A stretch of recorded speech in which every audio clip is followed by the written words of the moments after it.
Hi everyone, Anthony Fantano here, internet's busiest music nerd. You know who it is. And it's time for our weekly track Roundup, a special holiday week edition. Because it was 4th of July this past week, there haven't been that many tracks that dropped. So we're going to kind of blow through this one a little bit. It's going to be quick. It's going to be easy. First, shout out to the good people over at the Ridge Wallet. They make these nifty little minimalist wallets, which just kind of pop your cards in there, money clip on the other side. And yeah, it's really nice. Been rocking mine for many weeks now. I think maybe a month at this point. And I love it. Fits nice in my pocket. Doesn't take up too much room.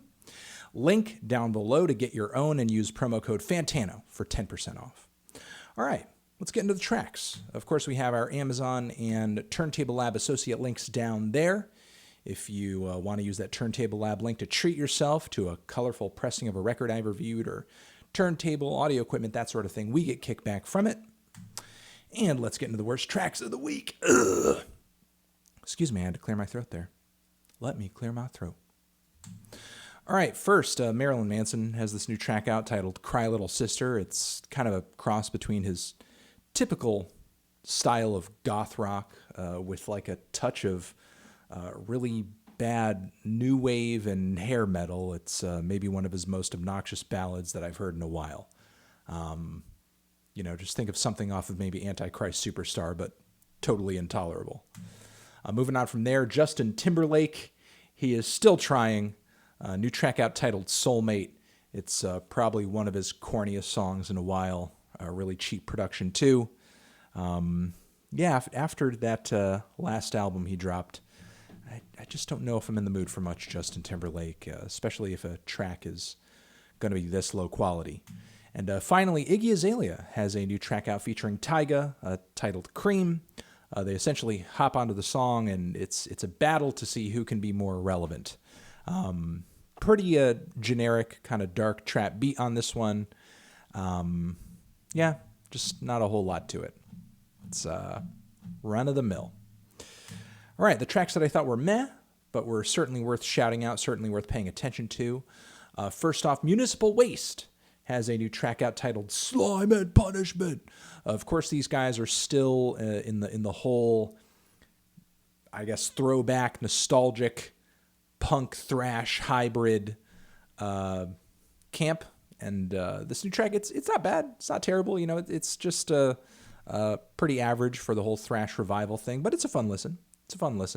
Fun riffs. Over-the-top lyrics. I'm digging it. Next, Little Pump has a new track out titled Drug Addicts. And it's got to be one of his most so-so singles in a while.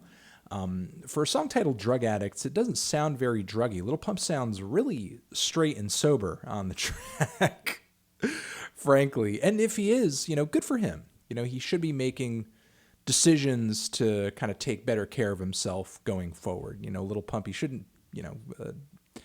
fall down the drain of drug addiction and lean and drinking and all that stuff. He should take care of himself.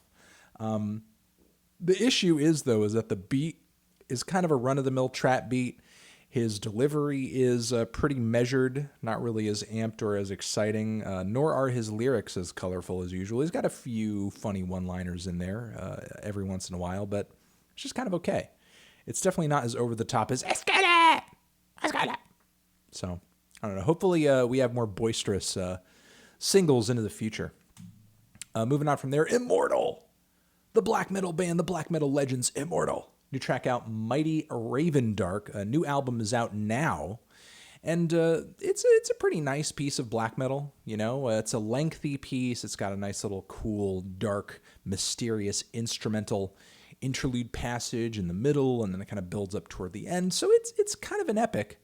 Looking forward to talking about the new record. A lot of the verses and music up until that transition point in the middle seem kind of average for them. The lyrics as well. But I don't know. If you're just a huge black metal head and you want to hear stuff strictly in that sound, you're a purist.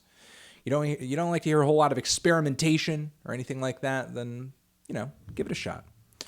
Moving on from there, LMA with Nicki Minaj and Quavo on the Boo'd Up remix. In some respects, it just kind of sounds like an average R&B ballad, but Nicki Minaj and Quavo do add a little bit to the track.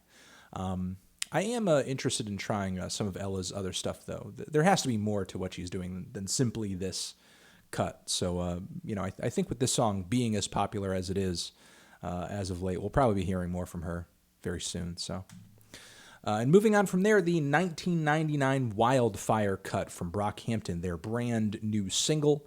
I'm guessing the new single from their forthcoming project. Yeah, I wasn't too crazy about it. It's not terrible, but I thought some of the verses on here were a little awkward, especially the Joba verse. The rhythm of it seemed a little off in some places, and the hook was super Outkast influenced, to the point where I feel like Brockhampton kind of lost their personality in it a little bit. Not a terrible song by any means. I kind of get the hype, and I think the production is top notch, and Dom's verse on it I thought was very good, but wasn't really blown me away or anything like that. Just thought the execution could have been better. Ultimately, just thought it could have had better execution.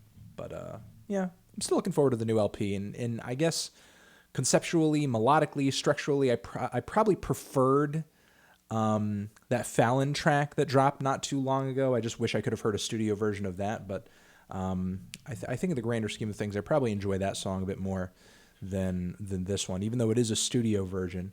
Yeah, it's pretty much my full take on that, I think.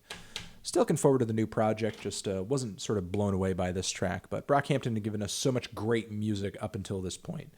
Even though I'm a little underwhelmed by this, still no reason not to look forward. And let's get into the tracks that I thought were the best. Not too many this week. Again, not too many tracks. First off, Parquet Quartz just dropped a kind of synth and drum machine intensive cover of the amazing Ramones song Today Your Love, Tomorrow the World, which I thought was absolutely excellent. Very fun, very quirky, and love that song, love the original, and the cover's cool. And Little Yachty, Who Want the Smoke, with Cardi B and Offset. Cardi B kills it on this track. Not that she's super lyrical or anything like that, but her personality and everything is just over the top as usual, and I thought her delivery was hilarious. Little Yachty was fun, like the instrumental too. I'm not going to tell you it's a deep song or anything like that, or really even that it's reinventing the whole wing of the trap genre that Little Yachty, Cardi, and Offset inhabit. But it is a fun track. It is a fun track. Might be one of those essential summer bangers. And I am going to leave it at that. That has been the very short weekly track roundup, just an 8-minute one or so this time around. Again, because not a lot of tracks dropped this week. It's a holiday week, so we'll probably have more tracks coming up this coming week. Remember, our good people over at The Ridge, link down there below in the description, and I will catch you guys in the next one. Anthony Fantano, weekly track roundup, forever